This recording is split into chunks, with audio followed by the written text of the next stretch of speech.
Et si c'était enfin la bonne année pour le PSG? Salut à tous les gars, c'est Azial. Aujourd'hui on se retrouve pour une nouvelle vidéo. On va parler de l'actualité du PSG. On va bien évidemment revenir sur la qualification en finale de Ligue des Champions qui s'est déroulée hier soir. Je pense que vous le savez, si vous suivez activement la chaîne en tant que supporter parisien, je suis très content. Honnêtement, ça a été très compliqué pour moi. Je n'ai quasiment pas dormi et je suis quand même en pleine forme parce que c'est fou. Franchement, c'est trop bien à vivre comme émotion et je pense que la plupart des supporters du PSG qui vont être devant cette vidéo doivent avoir aussi un très grand sourire comme c'est le cas pour moi. Donc je suis très content de vous retrouver aujourd'hui et je pense que parler foot, ça va être un plaisir sur les prochaines semaines puisque petit à petit, on va commencer à se projeter sur cette finale de Ligue des Champions qui va être une très grande attente et qui va peut-être enfin libérer un peuple parce que c'est un truc que j'ai beaucoup vu revenir en plus ces derniers temps sur les réseaux et c'est vrai que c'est tellement un mood aussi que j'ai et je ne sais pas pourquoi mais j'ai vraiment la sensation que le jour où le PSG remportera la Ligue des Champions, donc c'est possible que ça arrive d'ici 3 semaines, le 31 mai, on sera présent. J'ai vraiment l'impression, comme si, alors qu'en réalité, ça changera foncièrement rien à ma vie, mais j'ai cette sensation en moi d'accomplissement. Genre, je pense vraiment que le jour où le PSG remportera enfin la Ligue des Champions, et je pense que c'est parce que, bah, déjà, ça fait tellement d'années que c'est notre objectif, ça fait tellement d'années qu'on attend ça, et puis ça fait aussi tellement d'années qu'on souffre que je pense que c'est le cas de beaucoup de supporters du PSG, mais le jour où ça arrivera, ce sera un poids libéré et c'est limite comme si le foot sera fini. Tu sais, je sais pas comment expliquer. Et je suis pas en train de dire que j'arrêterai de regarder le foot parce que le foot ça reste mon sport et ça reste l'une de mes plus grandes passions et de loin. Mais tu sais, t'auras ce truc de ça y est, t'as fini le jeu. Ça y est, t'as fait cet accomplissement et c'est possible que ça arrive cette saison. Et ça sera un sentiment, je pense, très bizarre, mais pas, je pense pas désagréable. Donc bref, on va parler de tout ça dans cette vidéo. Est-ce que c'est la bonne année pour le PSG? C'est un petit peu ça dont on va parler. Est-ce que le PSG finalement est favori pour cette finale de Ligue des Champions? Donc avant que la vidéo commence, n'hésitez pas à liker, commenter, partager, vous abonner, ça fait toujours plaisir, ça aide pour le développement de la chaîne et nous, on va pouvoir aller dès maintenant et parler du coup de tout ça parce que ça va être très intéressant. Donc si c'était enfin la bonne année pour le Paris Saint-Germain, pensez-vous que le club de la capitale va enfin gagner Ligue des Champions? En tout cas, je pense qu'on n'en a jamais été aussi près. Pourquoi ça? Parce que pour moi, comme je vous l'ai dit, comme j'ai dit un petit peu dans ma vidéo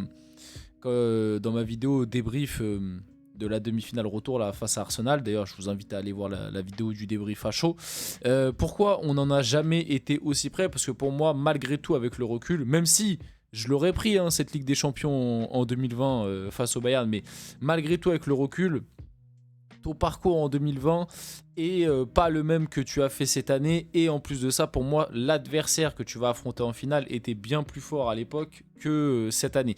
Attention, ça ne veut pas dire que l'Inter n'est pas fort, mais je pense que le Bayern de 2020 était beaucoup plus fort que l'Inter de cette année. Et je pense aussi d'ailleurs que le PSG de cette année est plus fort que le PSG de 2020, même si le PSG de 2020 avait peut-être plus de grosses individualités, tu avais peut-être des individualités qui étaient un peu meilleures, mais collectivement parlant et en termes de projet de jeu, ça n'a absolument rien à voir. Et surtout que je dis, je le répète, ton parcours est quand même plus simple que celui de cette saison. En plus de ça, à partir des quarts de finale, c'était que sur un match. Faut pas oublier aussi qu'en 2020, le Final 8, t'es à rien de te faire sortir face à l'Atalanta, hein, ça se joue à 2-3 minutes près. Tu sors face à l'Atalanta, ce qui aurait été d'ailleurs une catastrophe industrielle. Bon, au final, après, tu te reprends au demi face à Leipzig où tu les corriges. Mais tu vois, finalement, ton parcours, c'est Dortmund, Atalanta, Leipzig. Excusez-moi de penser que le parcours de cette année, où tu affrontes Liverpool, qui est la meilleure équipe d'Europe au moment où tu les élimines. Après, tu affrontes Aston Villa, qui est peut-être l'équipe la plus faible, mais bizarrement, c'est l'équipe qui t'a posé peut-être le plus de problèmes, ou en tout cas qui a failli te faire flancher. Mais tu as quand même dominé globalement. En tout cas, le match aller, il n'y a pas eu match. Et puis le retour sur la première mi-temps, tu es quand même au-dessus. C'est en deuxième mi-temps que tu flanches un peu et encore, tu arrives à reprendre en fin de match. Et puis là, en demi, tu élimines quand même un Arsenal qui avait corrigé le Real Madrid et corriger le Real Madrid en Ligue des Champions, même si on l'a dit hein, plein de fois cette saison, le Real Madrid, il y a plein de problèmes, collectivement c'est pas structuré, il y a des manques dans cet effectif, etc.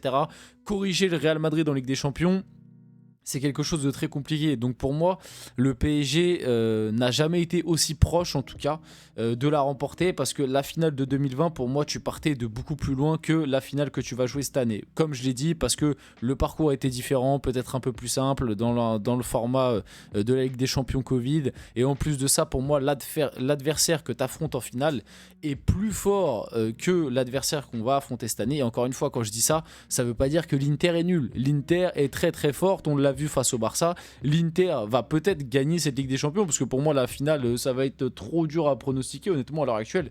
Je peux pas vous dire qui va la gagner, c'est tellement dur. On vient de vivre 2 demi-finales. Bon, surtout celle du Barça-Inter, mais même ce PSG-Arsenal était une demi-finale, je pense, très intéressante à voir. Moi, après, en tant que supporter, c'est logique, mais je pense même pour les gens neutres, c'était intéressant à voir. On vient de vivre 2 belles demi-finales quand même, malgré tout. Je pense qu'on a 2 beaux finalistes et 2 finalistes méritants. Peut-être pas en plus ceux qu'on a annoncés au début de saison. Au début de saison, quasiment tout le monde annonçait, enfin quand je dis au début de saison, je parle janvier, tu vois, plutôt, vers la fin de la phase de Ligue, quoi, vers la fin du classement de Ligue des Champions, quand on est arrivé au moment des barrages 8e, tout le monde annonçait une finale Liverpool-Barça. Au final, on se retrouve avec un PSG-Inter, mais ça veut pas dire que c'est forcément moins bien. Moi, je trouve que c'est quand même une très belle affiche en finale de Ligue des Champions, que ces 2 équipes qui ont montré de très belles choses sur la saison, et l'Inter est très solide, mais je pense que le Bayern 2020 c'était un autre niveau, c'était un peu plus fort, et comme j'ai dit, en plus je pense que le PSG de cette saison est plus fort que le PSG de 2020, même si en 2020 tu avais peut-être des meilleures individualités, tu avais du Mbappé, du Di Maria, du Neymar, tu avais du Marquis, du Thiago Silva, tu avais du Keylor Navas, voilà, t'avais du Verratti mais qui était blessé si je me trompe pas, ou alors qui rentre. Je sais plus, mais il me semble que Final Head Verratti, il me semble il est blessé. Bref, il avait des grosses individualités, mais je pense que le PSG de cette année est plus fort. Donc, est-ce que c'est la bonne saison? Est-ce que le PSG va enfin gagner avec des champions? Je peux pas encore vous le dire. Je préfère ne pas me prononcer pour pas porter la poisse, parce qu'on le sait, avec le PSG, on peut s'écrouler à tout moment. Mais la seule chose que je peux vous dire, c'est que je pense, en étant 100% objectif, qu'on n'a jamais été aussi proche. Je pense qu'on n'a jamais été aussi proche de la remporter que cette année. Maintenant, ça ne veut pas dire que tu vas la remporter, mais il y a bon espoir. Et on va y croire, et puis on va juste spéculer là sur les 3 prochaines semaines. C'est trop bien, on va faire plein de vidéos. On va pas arrêter de parler de ça et on va spéculer. En tout cas, il y a pas mal de petits signaux. Bon, après, ça, c'est ta superstition, hein. C'est t'y crois ou t'y crois pas, mais c'est vrai qu'il y a plein de petits signaux qui te laisseraient penser que ça sent bon pour le PSG. Même si, bon, ça, c'est purement... ça n'a rien à voir avec le football, ça n'a rien à voir avec le sportif. Mais en tout cas, par rapport à la Ligue des Champions remportée par l'OM en 93, la Ligue des Champions qu'a remporté Marseille, c'était dans un nouveau format, c'était dans une finale à Munich, et c'était face à un club de Milan. La France va-t-elle connaître sa 2e Ligue des Champions du coup? Parce que le PSG cette année, c'est un nouveau format de Ligue des Champions, la finale est aussi à Munich, et c'est aussi face à un club de Milan. Donc, est-ce qu'il y a un parallèle par rapport à la finale de 93 où Marseille s'est imposé? On verra bien si le PSG fait de même. Et il y a cet autre aussi petit clin d'œil du destin, on verra.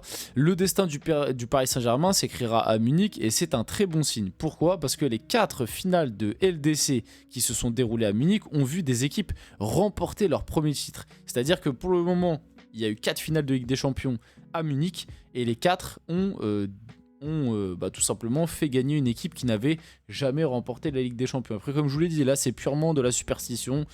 Voilà, c'est aucun argument football, mais en tout cas, en 79, c'était Nottingham Forest qui l'avait remporté. Du coup, c'était sa première Ligue des Champions.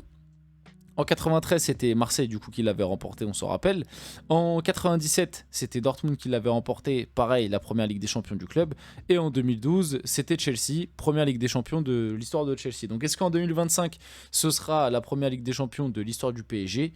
On verra si la prophétie continue de s'écrire comme ça, mais pour le moment, ouais, c'est un très bon signe, mais ça ne veut pas forcément dire grand-chose. Faut pas l'oublier quand même, Paris revient de très loin. Parce que à 3 journées de la fin, Paris était 25e et très très mal embarqué avec seulement 4 points dans cette phase de Ligue des Champions. Heureusement que sur les 3 derniers matchs, tu as fait 3 victoires, ce qui t'a permis au final de finir 15e, si je me rappelle bien. Mais à 3 journées de la fin, tu avais 4 points, quoi. Tu avais 4 points, tu étais 25e, tu étais égalité avec le Shakhtar Donetsk, quoi. Tu étais égalité avec le Shakhtar Donetsk et tu étais en très mauvaise posture. Et aujourd'hui, tu es en finale de Ligue des Champions. Comme quoi, une saison, ça va très très vite. Et puis, tu vas même potentiellement la gagner. Et honnêtement, en termes de remontada dans une saison, je pense que ce sera quasiment du jamais vu. En tout cas, c'est quand même très très rare d'avoir des équipes qui se relèvent comme ça en l'espace de quelques mois. On finit la vidéo là-dessus. J'espère que cette vidéo vous a plu. Si c'est le cas, n'hésitez pas à liker, commenter, partager, vous abonner. Les gars, c'était Azial. On se retrouve très rapidement pour une prochaine vidéo.